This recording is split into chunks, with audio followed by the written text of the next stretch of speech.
Hello makers, I'm Catherine Harris with Stitchery, and this is your spot for all things sewing, quilting, and DIY. So smash that subscribe button down below. This week I wanted to share with you really quickly how to make up the block 12 of the Summer Sampler 2021 Quilt Along Vintage Restyle. And this one is a block called Providence, and it was designed by Faith Jones of freshlemonquilts.com. Now, when she was designing the block, she was inspired by the Economy Quilt block, which is a very basic design for learning how to foundation paper piece, which is what this block uses.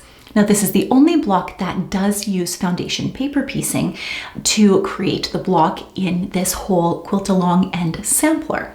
That being said, it is a good skill to learn as well.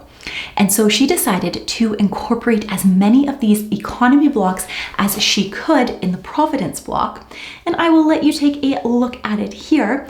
And can you tell me how many of those economy blocks that you see? I'll give you a moment. Let me know in the comments down below how many of the blocks you can see. Okay, so this block was a bit challenging if you have never done foundation paper piecing before.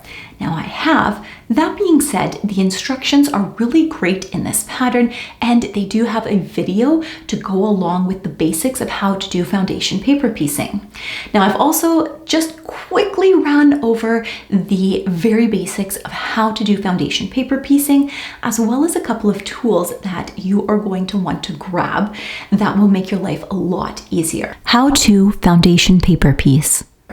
Now, the first thing with foundation paper piecing is you're going to need some sort of a light source. Now, in my early days of quilting, I used a window. So on a nice Saturday sunny afternoon, while I was doing some quilting, I would hold my template up to the window, and then I could see the lines through there so that I could line things up correctly.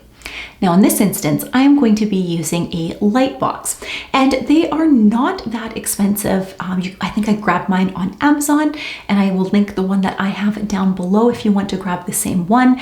And it just runs off of a little USB plug port, and it's fantastic.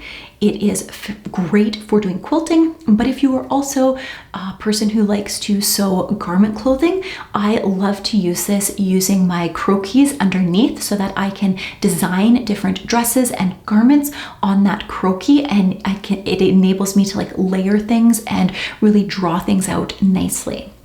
So it has a dual purpose in that regard. The second tool that you are going to want to grab is this particular ruler here. Now, I got this from Missouri Star Quilt, and I will link the one that I have down below. But essentially what this does is it has a nice little groove in the bottom of it. And in that groove, you just slide it right up against the seam, and it hits that seam once you folded the paper over, and it stops. And then it gives a perfect 1/4 inch area for you to trim. This saves so much time, and it gives you perfectly trimmed corners and seams. It's such a time saver. You don't need to use it. You could use your regular quilting ruler if you don't have it. But those are just two tools that I find make this very easy to do and a little less tricky. Holding it up to the window and make sure you've got everything right and pinning it can be a little bit fiddly. And if you don't use a light source at all and you're just kind of guessing, there are times where potentially you may have misjudged the seam allowance, and you have a seam allowance that is just a little too short than a 1/4 inch. So those are just my tips and tricks of the trade. If you plan on doing more foundation paper piecing, I would highly suggest investing in them, but they are not necessary. So we're going to start by lowering our stitch length, and here I'm doing about 1.2 millimeters. And next, taking the template that you're using for foundation paper piecing, you are going to place a square of fabric that is at minimum 1/4 inch larger on all sides of the space where we're going to be stitching, which are the lines on there. And you can see I flipped it to the right side, which is the paper template on the top and the fabric on the bottom, and I'm just pinning this in place. Now we've got 1A and 2A. That is the line we're going to be stitching on. So I have another piece that extends that same 1/4 of an inch over, and I am just going to line it up on the back side here using my light box so that I can see that there is indeed a 1/4 of an inch there, so that there is that overlap. So you can see with those shadows that it does overlap, and I'm just pinning them all together and double checking with my ruler that we do have a 1/4 of an inch overlap here. And we're going to stitch, and when we start, we're actually going to extend our stitching past that area where it starts. So you can see how I've went past here, and then we are going to continue to stitch all along the edge, also extending past on the other side. And you will do this with all of the lines that you stitch.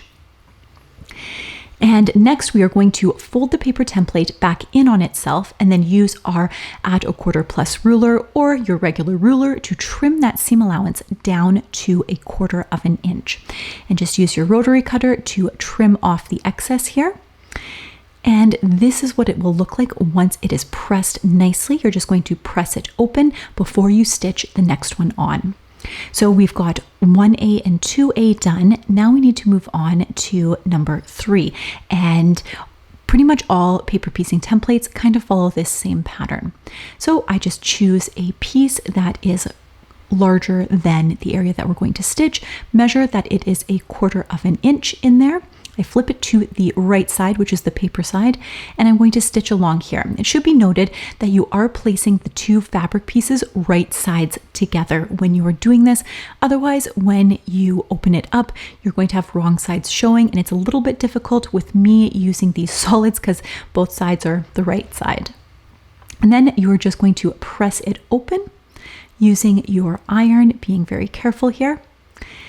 And then you're just continue going through the paper piecing template. So let's get into actually making this block.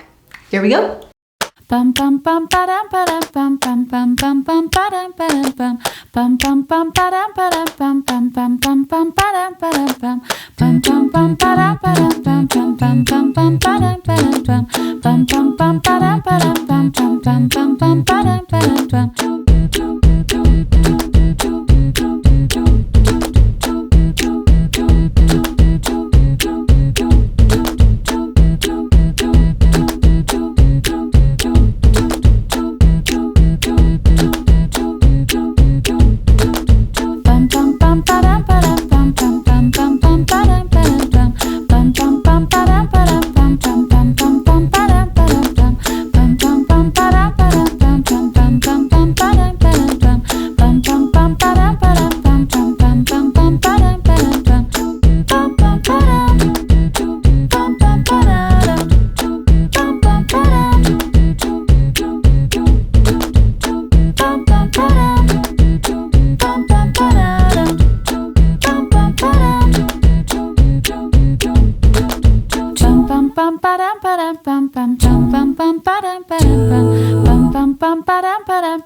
Now, I actually really enjoyed making this block, and there's something so satisfying about foundation paper piecing because everything is perfectly lined up. There's no stress about having to match up seams and having something that is not quite matched up. It comes out perfectly every single time. Yes, it's a bit of a pain in the butt when you have to peel back that paper at the end. And if you used a small enough stitch length, it just perforates, it comes off quite easily. It's not that much of a pain, but it is one extra step. But it does produce very beautiful results, and you can get some really intricate designs in foundation paper piecing that you couldn't potentially get when you're doing traditional quilt piecing.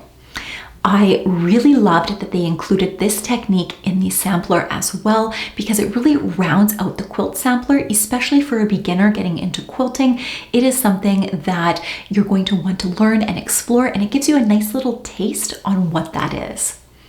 I really hope you enjoyed this video. Do let me know in the comments down below which your favorite block so far is. And until next time, makers, let's get our sewspiration on.